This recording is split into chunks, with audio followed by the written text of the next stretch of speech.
السلام علیکم ورحمۃ اللہ وبرکاتہ۔ 2 مہینے پہلے یہ ہوا کہ مجھے ایک میرے دوست کا فون آیا تو اس نے بتایا کہ بھائی میرے گھر میں خیر و برکت بالکل بھی نہیں ہے، میں کتنا بھی کماتا ہوں، حالانکہ اچھی خاصی جاب ہے میری، اچھا خاصا پیسہ، اچھی خاصی سیلری ہے میرے پاس، لیکن گھر پہ آتا ہوں تو پیسہ کہاں جاتا ہے پتہ نہیں چلتا ہے، کتنا کوشش کروں، میں دعا مانگ کے تھک گیا، نماز پڑھتے پڑھتے تھک گیا، کیا کروں کچھ سمجھ میں نہیں آ رہا یار۔ تو اس نے مجھے ایسے کہا، تو میں نے کہا کہ ایک کام کرو، جب بھی آپ گھر میں کھانا کھائیں گے، کھانا کھانے کے بعد پلیٹ کی ایک فوٹو کھینچ کے مجھے بھیجنا، پھر اس کے بعد جب چھوٹا رہے گا نا، یعنی کہ کھانا کھانے کے بعد جو برتن جمع کرتے ہیں نا دھونے کے لیے، اس کی فوٹو ایک کھینچ کر مجھے بھیجنا۔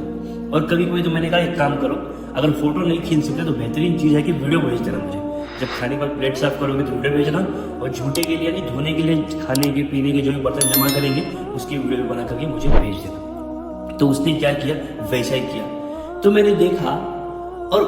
اس کے بعد ایک اور چیز میں نے بولا اسے، اپنے پورے گھر کی اور اپنی کچن کی ایک ویڈیو بنا کے مجھے بھیجو، کھانے کے بعد کی بھیجنا، اور کچھ پکاتے رہتے نا تب کی بھی ایک بھیجنا، نہیں کھانا پکا رہے ہیں، دودھ ابال رہے ہیں، ایسے کچھ کر رہے ہیں تب کی ایک ویڈیو بنا کے مجھے بھیجنا۔ اس کے بعد جب اس نے مجھے سب سے پہلی ویڈیو بھیجی کھانے کے بعد پلیٹ صاف کرنے،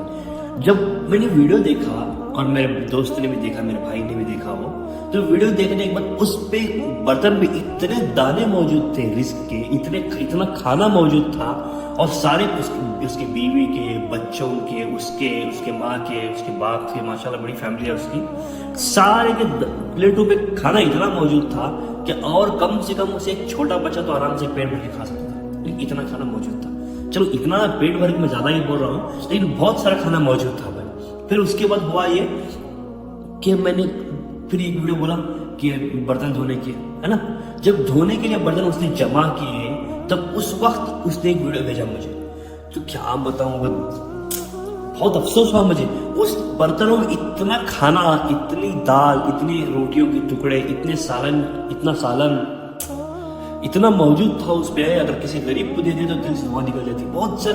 کچھ موجود تھا۔ چلو یہ بھی زیادہ بول دیا سمجھو، میں غریب کو دعا نکل جاتی، لیکن اتنا تو پکا موجود تھا کہ بہت زیادہ موجود تھا، کہہ سکتے ہو آپ اسے، ایک عام سے زیادہ موجود تھا۔ اور دسترخوان کا ویڈیو بنا کے میں نے بھیجنے کے لیے کہا، جہاں کھانے کے لیے بیٹھتے، کھانے کے بعد جیسے ہی کھانا کھائیں گے، کھانا کھا کے اٹھیں گے، تب کا میں نے ویڈیو بنا کے بھیجنے کے لیے کہا تھا۔ جب اس نے ویڈیو بنا کے بھیجا نا تو کیا بولوں یار، اتنا دسترخوان پہ اتنے کھانے کے دانے، اتنی روٹیوں کے ٹکڑے، اتنے سالن کے بوند، کتنا گرا ہوا تھا اس کو۔ اور میں نے پھر یہ بات کہی تھی اس سے کہ کھانا پکاتے وقت چولہے کا ویڈیو بنا کے بھیجو، کچن کا، پیاز کاٹنے کے بعد آدھی پیاز وہی سڑ رہی ہے، ٹماٹر آدھا ڈالنے کے بعد تھوڑا ٹماٹر ویسے ہی سڑ رہا ہے، کچھ کیا بتاؤں یار، بتانے میں بہت افسوس ہو رہا ہے مجھے۔ ایسا سمجھ لو اتنا کہ بہت سارا اناج ویسے ہی خراب ہو رہا تھا، گیس کے کٹے پہ پڑا۔ اور میں نے کہا کہ فریج کا ویڈیو بنا کے بھیجو، جب فریج کا ویڈیو دیکھا نا، کھوپرا اس نے ناریل پھوڑا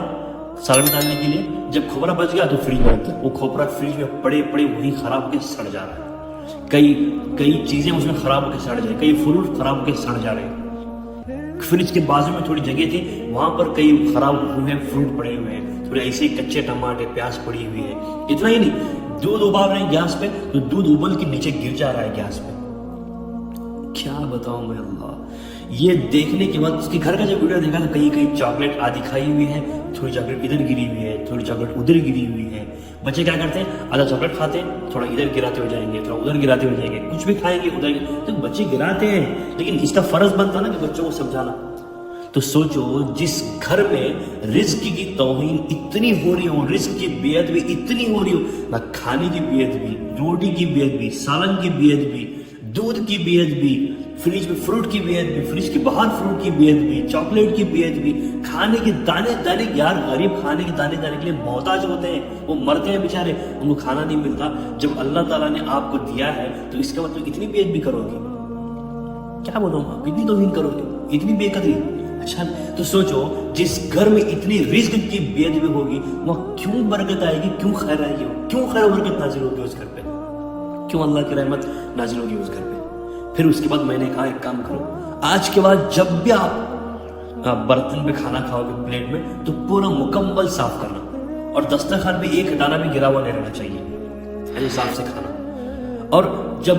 پھر اس کے بعد 2-3 دن چلے گئے، پھر میں نے کہا کہ ویڈیو بنا کے بھیجو، جب اس نے ویڈیو بنا کے بھیجا تو